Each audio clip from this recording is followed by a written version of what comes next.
नमस्कार, आप देख रहे हैं सी न्यूज भारत और मैं हूं आपके साथ पवन शर्मा। वक्त है न्यूज बुलेटिन मध्य प्रदेश और छत्तीसगढ़ का, जहां बात होगी उन दोनों प्रदेशों की खास खबरों पर और बताएंगे कैसे बालाघाट में मानेगांव छात्रावास में अधीक्षक और छात्रों ने बनाया किचन गार्डन। बच्चों को मिल रही हैं ताजा सब्जियां।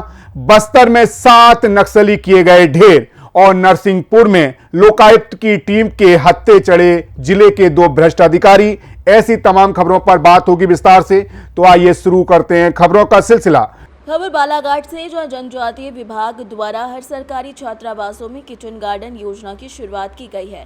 योजना सफल होती दिखाई दे रही है, जो बालाघाट जिले के बिरसा विकासखंड के शासकीय सीनियर बालक छात्रावास मानेगांव में देखी जा सकती है, जहां छात्रावास अधीक्षक और छात्रों के सहयोग से किचन गार्डन बनाया गया है।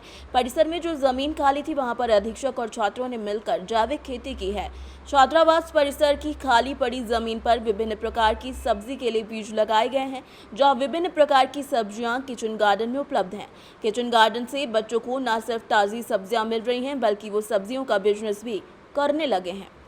योजना के तहत ही यहाँ पर उद्यानिकी विभाग के द्वारा किचन गार्डन की योजना संचालित की जा रही है। यह छात्रावासों में किचन गार्डन लगाया जाए, ताकि यहाँ जो बच्चे रह रहे हैं उनको छात्रावास की जो सब्जियां हैं वो ताज़ी और अच्छी सब्जियां मिल सके, पोषक वाली सब्जियां मिल सके।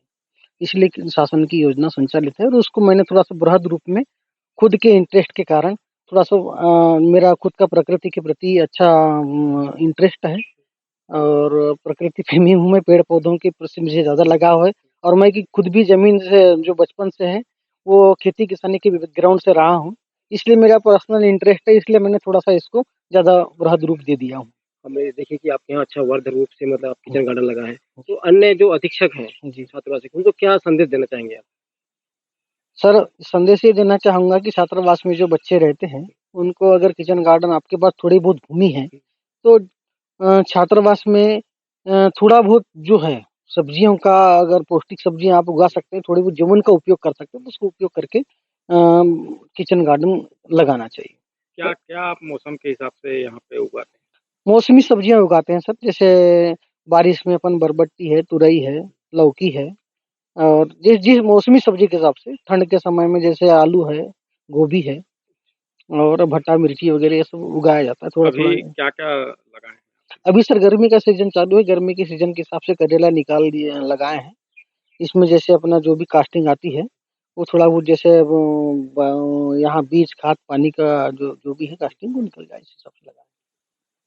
तो इसे मार्केट में भी देते हैं? सर ज्यादा तो नहीं, बीज बीज का पैसा निकल जाए ऐसा होता है, ज्यादा बड़ा बड़ा उत्पादन नहीं होता है तो इसमें। इसका जो खर्चा आता है ये हाँ। खुद आप खुद ही वहन करते हैं, फिर शासन से आता है? सर शुरू बार तो शासन ने खर्च किया था, उसके बाद खुद लगाना पड़ता है शुरू में, और यहीं से फिर जैसे थोड़ा बहुत खर्च पानी निकल जाए, खुद बहुत जेब का खर्च करके जीवित रखा गया है किचन गार्डन को।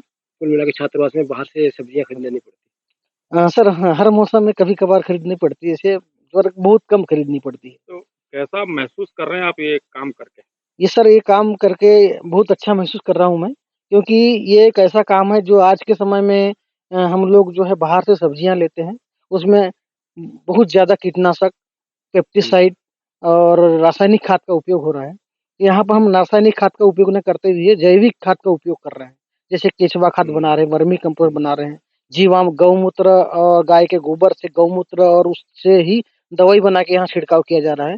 तो जो भी सब्जियां उत्पादन हो रही है और जिसमें जो चीज़ डाला जा रहा है वो खुद की निगरानी में डाला है, ताकि भविष्य में हमारे जो बच्चे जब यहाँ से जाएँ और अपने स्वयं के रोजगार की तरफ बढ़े, तो जैविक खेत कृषि को कैसे अपने जीविका उपार्जन का माध्यम बनाएँ, उसमें कैसे करियर बनाएँ, उसकी हम शिक्षा बच्चों को देते हैं यहाँ पर, ताकि प्रकृति को रासायनिक खेती से दूषित होने का बचाए। ये भी एक मोटो है मेरा यहाँ पर इसको करने का।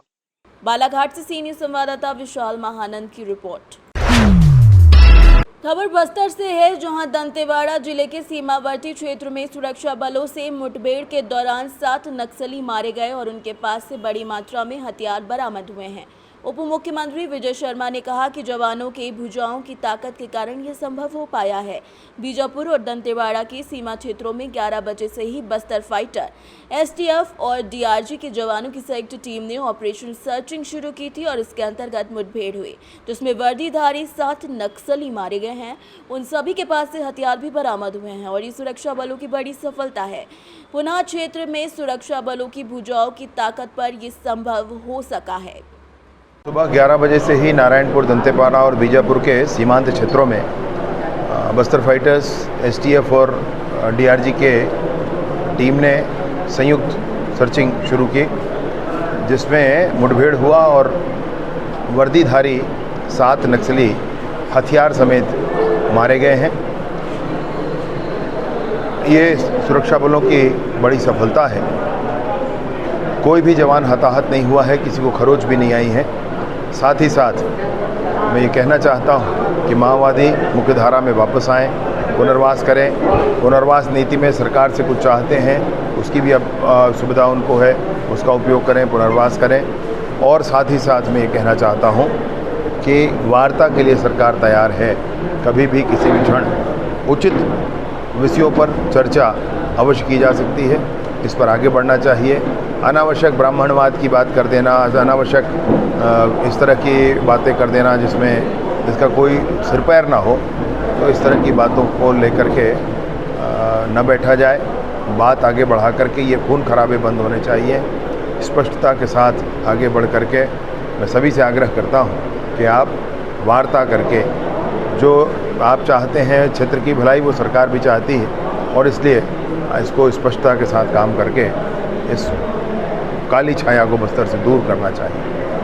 बीजापुर और दंतेवाड़ा के सीमांत क्षेत्रों में आज सुबह 11 बजे से ही बस्तर फाइटर, एसटीएफ और डीआरजी के जवानों की संयुक्त टीम ने ऑपरेशन सर्चिंग शुरू की थी और उसके अंतर्गत मुठभेड़ हुआ है, जिसमें वर्दीधारी 7 नक्सली मारे गए हैं, जिनके सभी के हथियार भी बरामद हुए हैं। और ये सुरक्षा बलों की बड़ी सफलता है। पुनः उस क्षेत्र में उनके भुजाओं की ताकत पर ये सब संभव हो सका है।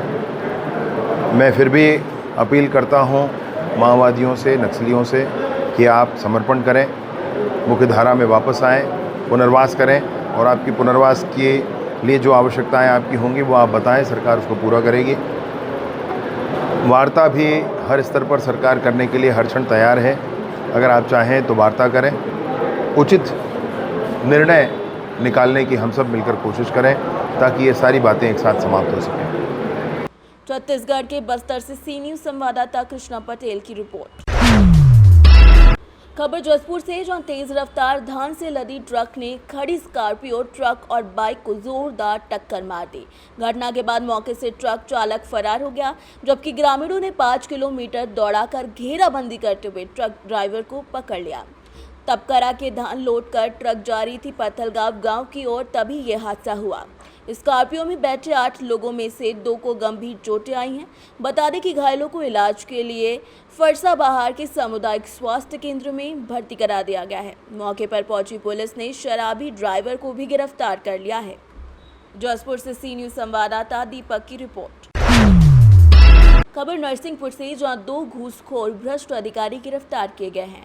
बता दें कि लोकायुक्त टीम के हत्थे 2 अधिकारी चढ़े हैं। Ranger Dinesh Malviya, deputy ranger Kamlesh Chauhan 50,000 की रिश्वत लेते हुए रंगे हाथों पकड़ लिए गए हैं। दोनों रिश्वतखोरों से कार्यवाही के दौरान लोकायुक्त टीम ने सहमति पत्र देर शाम तक कार्यवाही भी की।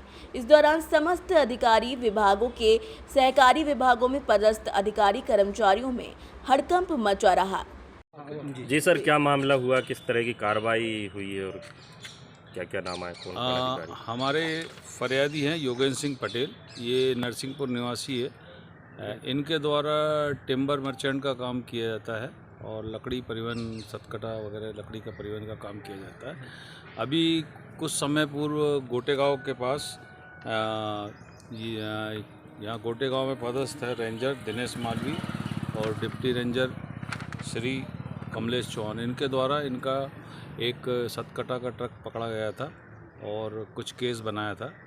तो ये जब यहाँ पदस्थ रेंजर और डिप्टी रेंजर से मिले तो उनके द्वारा गाड़ी छोड़ने और केस में जुर्माना कम लगाने के एवज में 50,000 रुपये की मांग की गई थी। आज हमने डिप्टी रेंजर श्री कमलेश चौहान को 50,000 रुपये की रिश्वत लेते हुए पकड़ा है। दोनों रेंजर और डिप्टी रेंजर के विरुद्ध कार्रवाई की जा रही है। क्या नाम? नकद बरामद हुई पूरी। हाँ, क्या नाम है सर आपका? दिनेश मालवी को भी पकड़ा डीएसपी है। दिलीप झरबड़े, दिनेश मालवी को भी पकड़ा है। दोनों के विरुद्ध कार्रवाई। दोनों रेंजर डिप्टी रेंजर दोनों। शिकायतकर्ता का नाम क्या है? योगेंद्र सिंह पटेल, निवासी नरसिंहपुर। नरसिंहपुर से सीनियर संवाददाता राजेंद्र माधव गुप्ता की रिपोर्ट। फिलहाल इस न्यूज बुलेटिन में इतना ही। देश दुनिया की तमाम खबरों के लिए बने रहिए सी न्यूज भारत के साथ। हर खबर आपके साथ, आपके हाथ।